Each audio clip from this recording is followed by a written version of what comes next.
2010, there was a man who's a U.S. filmmaker named Dan Woolley. He was in Haiti when the earthquake hit. He was filming a video on poverty. When this happened, he was completely buried by rubble and was very badly wounded. However, he had his iPhone on him, and there was an app on there. It was a first aid app. He was able to use this to basically make a tourniquet on his leg and fix his other wounds. The app also warned him not to fall asleep, so he set an alarm to go off every 20 minutes. Eventually, 65 hours later, he was rescued. However, had he not had his iPhone, he may not have survived. Well, good morning. My name is Alicia Pressler, and this is my partner, Jackie Stagg. We are St. Edward students, and we are here to inform you as current and potential buyers about Apple and what they have to offer. Today, we will be discussing the Apple and how their competitors, how they compare to other people, as well as a couple of their new products and how they began. So I will start with the competitors. As you can see by this graph, it's provided by Hoover. It has a couple of their competitors that we thought were best fit for this presentation. I'll start with Google. They do seem low in their annual sales for 2011, especially compared to Apple. However, according to Hoover, they are expected to expand and grow a lot within this next year. This is largely due to the fact that they have recently acquired both Android and Motorola. So they're expected to have a tablet as well as a phone coming out in the near future. Next would be Microsoft. They compete against Apple with their computers as well as with their new Windows Phone operating system. So this will be kind of like an alternative, according to LexisNexis, to the iPhone as well as Google's Android. Next also is the Samsung, which of course you guys know about the Galaxy phone. It's been in the news lately. This is one of Apple's biggest competitors right now. However, they also have computers that compete with the Mac. Now, they also, like on Hoover, it showed that the percentage breakdown of all of 2011's annual sales for Apple, about 43% was strictly iPhones. This being said, obviously it's very important, and with this new iPhone 5 coming out, it's expected to grow within this next year, a larger percentage.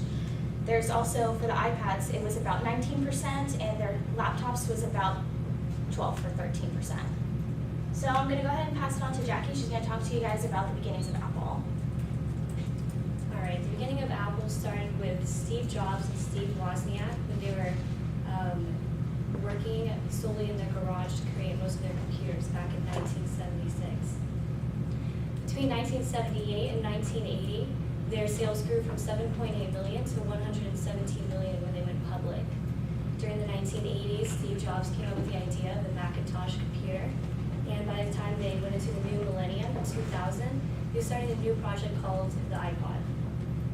By 2007, they changed their name from Apple Computers to Apple Incorporated, and they introduced a new idea of the first iPhone. Later on that year, iPhone came out, and it completely changed the way that people interacted with their cell phones. It had touchscreen, and it was a new smartphone that was easier to use compared to the BlackBerry, and it completely shot that out of the competition. So now I'm going to talk about sales. Since 2007, whenever iPhone went into the market, their revenue exponentially increased from 2007 all the way to 2011, from 22 billion to 110 billion. It's expected to keep on growing with the new iPhone coming out this year, and now I'm going to tell you about the iPhone 5.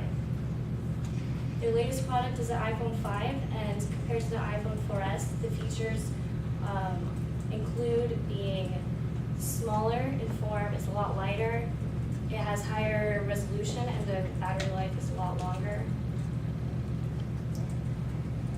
The screen is also wider, which allows it to include features such as panoramic photos, and the GPS system has completely changed to where it's turn by turn, and Siri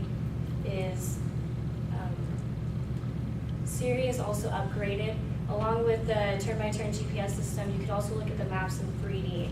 One of the biggest changes in the features is a charger. The charger itself is twice the size smaller than it was before.